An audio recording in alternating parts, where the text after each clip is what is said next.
అంతా విద్యార్థులే ఉన్నారు కాబట్టి ఒక్క మాట చెబుతున్నా, దయచేసి పెద్దలు మరోలా అనుకోకండి. ఇవాళ వృద్ధాశ్రమాలు ఎలా పెరుగుతున్నాయో సంతాన సాఫల్య కేంద్రాలు కూడా అలా పెరుగుతున్నాయి, గమనించండి. చాలా తీవ్రమైన సమస్యగా ముందు ముందు మారబోతోంది. భారతదేశ భవిష్యత్తును దృష్టిలో పెట్టుకుని నేను చెబుతున్నా, సంతాన సాఫల్య కేంద్రాలు పెరుగుతున్నాయండి ఈ దేశంలో. ఎందుకండి? ఒక సంతాన సాఫల్య కేంద్రం నడుపుతున్న భార్యాభర్తలు ఇద్దరు వైద్యులు నాకు చెప్పారు స్వయంగా, అయ్యా మీరు ఇది చెప్పి పుణ్యం కట్టుకోండి బాగుంటుందని. ఇవాళ యువతరంలో సంతానోత్పాదక శక్తి మగవాళ్లలో నశిస్తోందండి. మీరు నన్ను మన్నిస్తే దానికి ప్రధానమైన కారణం జీన్స్ ప్యాంట్. దీని వెనకాల ఉండే శాస్త్రీయత చెబుతాను, దయచేసి మరోలా అనుకోకండి. పురుషులకి వీర్య కణాలు ఎక్కడ తయారవుతాయో తెలుసు. ఆ కణాలు రెండింటికి, ఆ బీజాలకి ఎక్కువ వేడి అందకూడదు, అవసరమైన వేడి అందాలి. భగవంతుడు ఎంత గొప్పవాడంటే నిజంగా పురుష శరీరంలో ఆ నిర్మాణం చేశాడండి. జ్వరం వచ్చినప్పుడు ఎప్పుడైనా పురుషులు పరిశీలించుకోండి, ఖచ్చితంగా 2 బీజాలు కిందికి వచ్చేస్తాయండి. ఎందుకంటే ఆ 104 డిగ్రీల వేడికి తట్టుకోలేవు. లోపల సంతానాన్ని ఉత్పత్తి చేసే బీజ కణాలు చచ్చిపోతాయి. ఆ వేడికి తట్టుకోలేక సహజంగా కిందికి వచ్చేస్తాయండి. మళ్ళీ చలేసింది అనుకోండి, ఈ చలికాలం కాస్త చలి ఎక్కువగా ఉందనుకోండి, అప్రయత్నంగా 2 పైకి వెళ్ళిపోయి బిగుసుకుపోతాయండి. అంతే వేడి కావాలి. వేడి వచ్చినప్పుడు కిందికి దిగడానికి, వేడి అందుకుందుకు పైకి ఎదగడానికి సహజమైన ఏర్పాటు మానవ శరీరంలోనూ చేసి సృష్టి నిర్మాణానికి కల్పన చేసిన భగవంతుడికి ఎన్ని వేల నమస్కారాలు చేయాలి మనం. ఇవాళ జీన్స్ ప్యాంట్ కారణంగా, లోపల కడ్రాయల కారణంగా బిగించేస్తున్నారు. అయిపోయింది, ఇంకా సంతానం కలిగే అవకాశం లేదు. నన్ను మన్నించండి. యువతరం ఈ కడ్రాయర్లు, ఈ జీన్స్ ప్యాంట్లు, పైగా వీళ్ళ బండి విచిత్రంగా ఉంటుంది, మోటార్ సైకిల్. అది ముందు ఇలా ఎత్తుగా ఉంటుంది, అంటే ఇంకాస్త బిగింపు. కొన్ని ఇదివరకులా స్కూటర్ వాడితే కాస్త ముందు కూర్చుంటే కాస్త గాలి తగిలే అవకాశం ఉంది. అది కూడా ఇప్పుడు ముందో పెద్ద పెద్ద బండరాయలాగా. అటువంటి బండే కావాలి. అపాచీ అంటాడు వీడు. అదేదో అప్రాచ్యం. అపాచీ ఇంగ్లీష్ మాట, అప్రాచ్యం తెలుగు మాట. అపాచీ బండి వాడినా, ఇటువంటి వస్త్రాలు లోదుస్తులు ధరించినా, జీన్స్ ప్యాంటే ఎప్పుడు రాత్రి పడుకునేటప్పుడు కూడా అదే వేసుకుంటున్నారు. చాలా దారుణం అండి అది. పడుకునేటప్పుడు ఖచ్చితంగా గాలి తగిలే విధంగా లుంగీ కట్టుకోవాలి. పైగా వీళ్ళని చూసి ఆడపిల్లలు నేర్చుకున్నారు, వీళ్ళు బంగారంగా, వాళ్ళు జీన్సే.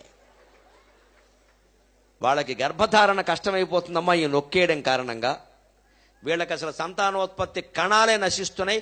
సంతాన సాఫల్య కేంద్రం డాక్టర్లు భార్యాభర్తలు ఇద్దరూ నాకు చెప్పి, అయ్యా మీరు సామాజికమైన విషయాలతో వ్యాఖ్యానం చేస్తారు, మరెవరికైనా చెబితే ఇలాంటివన్నీ సభలో ఎందుకండి అంటారండి, మీరైతే చెప్తారు మీకు సమాజం మీద ప్రేమ ఉందో చెప్పండి అంటే, నా పని అదమ్మా, నేను చెబుతానని చెప్పాను నేను ఖచ్చితంగా.